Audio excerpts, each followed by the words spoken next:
Hello दोस्तों, आप सबका स्वागत है हमारे यूट्यूब चैनल में। और आज हम बात करने वाले हैं मध्यकालीन भारत का इतिहास का एक इम्पॉर्टेंट टॉपिक सल्तनत काल, जो हमारा रुकनुद्दीन फ़िरोज़ से बलबन तक रह गया था।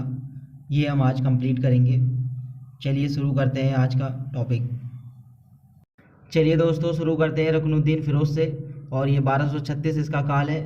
ये एक आलसी प्रवृत्ति का शासक था और साथ ही एक अवयस्क शासक था। तो इसकी जो माता थी शाह तुर्कानी, इसके पास पूरी वास्तविक शक्तियाँ हुआ करती थी। और शाह तुर्कानी ने रज़िया रज़िया सुल्तान को अपना उत्तराधिकारी बनाया। और बाद में रज़िया सुल्तान 1236 से 1240 तक राज करती हैं। यह कूबा व कूल्हा पहनकर दरबार में आती थी। कूल्हा एक टोपी होती थी जिसमें पीछे से पूरी चादर से उसमें रहता था।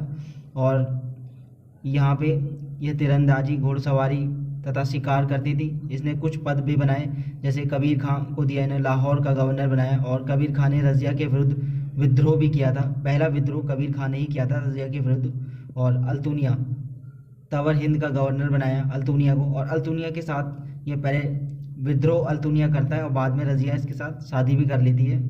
फिर एदगिन अमीर हाजिब बनाया। याकूत अमीर आखुर, यह एक अफ्रीकी था और साथ ही रज़िया के साथ इसका प्रेम संबंध भी था। अल्तुनिया ने विद्रोह कर दिया था जिसकी हम बात कर रहे थे, और रज़िया उसके विद्रोह का दमन करने हेतु गई, लेकिन वह पराजित हो जाती हैं। रज़िया ने बाद में फिर अल्तुनिया से विवाह कर लेती हैं और अमीरों ने बहरम शाह को सुल्तान बना दिया। फिर क्या होता है, रज़िया की कुर्सी छीनने के बाद अल्तुनिया दिल्ली पर आक्रमण करता है, लेकिन वह पराजित हो जाता है। केथल नामक स्थान पर डाकुओं ने क्या करते हैं, रज़िया की हत्या कर देते हैं। इसके बाद रज़िया के बाद बहरम शाह आता है 1240 से 1242 तक। नायब मुमलिकात नामक पद का सृजन किया था। यह एदगिनी को प्रथम नायब मुमलिकत नियुक्त किया था। ये एदगिनी वही है जिसे रज़िया ने पद भी दिया था। अलाउद्दीन महमूद शाह फिर ये आता है 1242 से 46 तक। फिर नासिरुद्दीन महमूद आता है 1246 से 1266 तक। यह बलबन की सहायता से सुल्तान बना। यह बलबन का दामाद भी था। ये एक धार्मिक प्रवृत्ति का व्यक्ति था और कुरान प्रतिलिपियाँ ये लिखता रहता था। इसने बलबन को नायब मुमलिकत नियुक्त किया। नासिरुद्दीन ने बलबन को हाँसी का गवर्नर नियुक्त किया था। बाद में ये हाँसी का गवर्नर बन जाता है, कौन, बलबन। फिर बलबन का काल आता है 1266 से 86 तक। और जो बलबन जो एक 40 दल का सदस्य भी था। साथ ही इल्बरिक तुर्क था, 40 दल का सदस्य। चहलगानी, ये पद किसने शुरू किया था, हमने प्रीवियस वीडियो में बताया है, आप ज़रूर देखिएगा।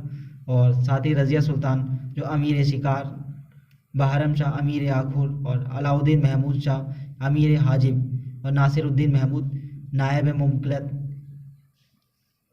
ये पद इन्होंने जो ये उपाधियाँ दे रखी हैं, इनको ये उपाधियाँ मिली थी। साथ ही रास्तव के दैवीय सिद्धांत, जैसे जिल-ए इलाही, ईश्वर की छाया। जिल-ए इलाही मतलब होता है ईश्वर की छाया। नियाबत ए खुदाई, ईश्वर का प्रतिनिधि। यह रक्त की शुद्धता में विश्वास रखता था और इसका संबंध ईरान के अफरशियाब वंश से था। इसने ईरान रीति रिवाज प्रथाओं पे आरंभ किया और अपने जो बच्चे होते हैं उनका नाम भी, जो अपने बच्चों का नाम उनने ईरानी नाम के रखा है, जैसे सिजदा। और इन्होंने साथ ही कुछ रीति रिवाज भी हैं, वो सिजदा, पाबोस, नवरोज़ त्यौहार, तुलदान, ताजिया, इस टाइप की जो रीति रिवाज इन्होंने बनाए। साथ ही इसने अपने दरबार को भव्य रूप में सजाया। अफ्रीकी अंगरक्षकों की नियुक्ति भी इसने करी। यह लोहा एवं रक्त की नीति पर विश्वास करता था। इसने 40 दल का दमन किया, खुद ये 40 दल का सदस्य था। अमीर बकबक को सजा दी इसने। और तुगरिल खान ने बंगाल में इसका विरोध किया। तो इसके जो विरोध था, इसका विद्रोह का दमन किया, जो तुगरिल खां के विद्रोह का दमन वो मुगदीर ने किया था। और अमीन खान ने किसका साथ दिया था, तुगरिल खां का साथ दिया था। बलबन ने मुगदीर खां को तुगरिल कुश की उपाधि दी थी। और साथ ही इसने मेवात और कठेर के विद्रोह का भी दमन किया था। कठेर यूपी में आता है। इसने महमूद को उत्तराधिकारी घोषित किया।